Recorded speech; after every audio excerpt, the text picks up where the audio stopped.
How you doing, everybody? I'm the Foolish Assassin coming at you today with Bleach Chapter 585, the Headless Star 4.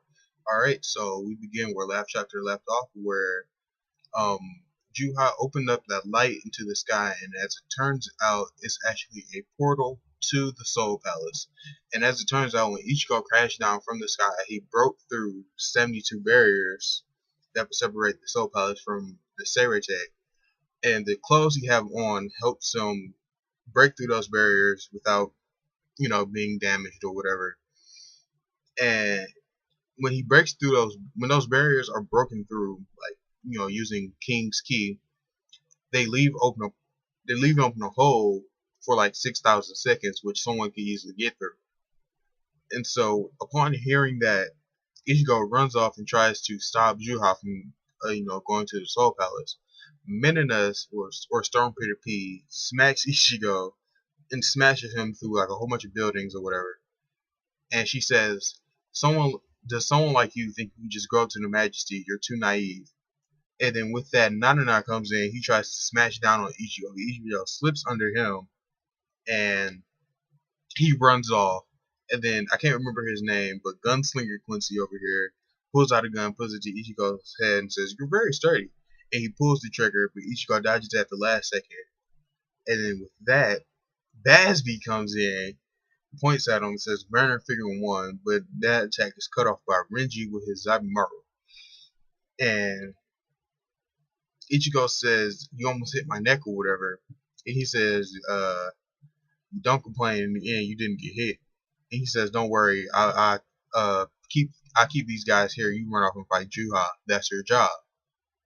And with that, Ichigo goes and flies off. Basby and Nanana go and rush Renji. And then you see like this big explosion, which I'm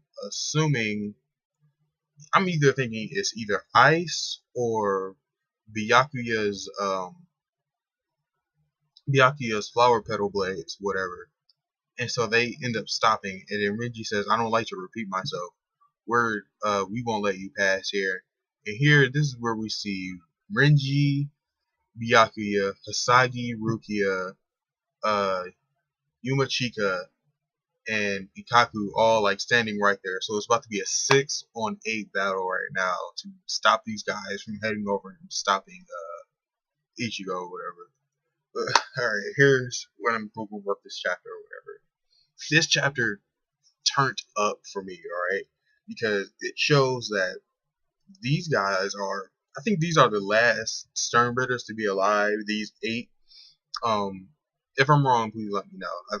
I don't believe that Bambietta is still alive, but people are still holding to the like, Bambietta is still alive. She's a zombie now, but I don't believe that. Personally, I feel that Juha should have enacted this plan long before Ichigo showed up, because Rukia and Renji showed up at the exact same time wearing the same type of clothes that broke through those barriers. Why didn't he do it then?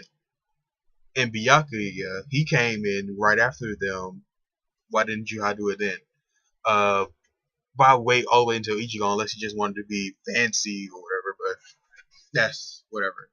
But yeah, it looks like right now this chapter is pretty short because it's just pretty much Ichigo trying to get to Juha. But anyway, but it looks like we might have a 6-on-8 battle, even though I believe a lot more people could show up, or at least a couple more people could show up, because we still have Shinji that can show up because he wasn't shown in this chapter. It looked like Basby just left him over there. We have the Fullbringers that can still show up. We have the Hueco Mundo, people in Hueco Mundo that can still show up. We have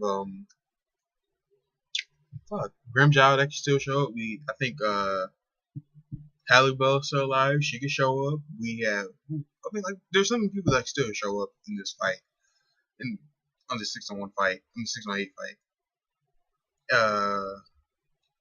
Next chapter, it looks like Ichigo might find out that Uryu is now with the Quincy's or whatever, which I'm surprised that he didn't question before, like, Uryu is a Quincy. I wonder how he feels on this, subject or whatever. But yeah, other than that, it was a pretty solid chapter, pretty short because not really too much in terms of dialogue, but I really want to know what this gunslinger Quincy's name is though, That's just a pretty sweet move. He just pulls out the gun and puts it to your head or whatever. Anyway, yeah, but it looks like that's pretty much it for the chapter. Pretty short. Anyway, please leave a comment down below on your thoughts about the chapter or anything I can do better or whatever. Like and subscribe if you enjoy the content. I'll see you guys later. Peace.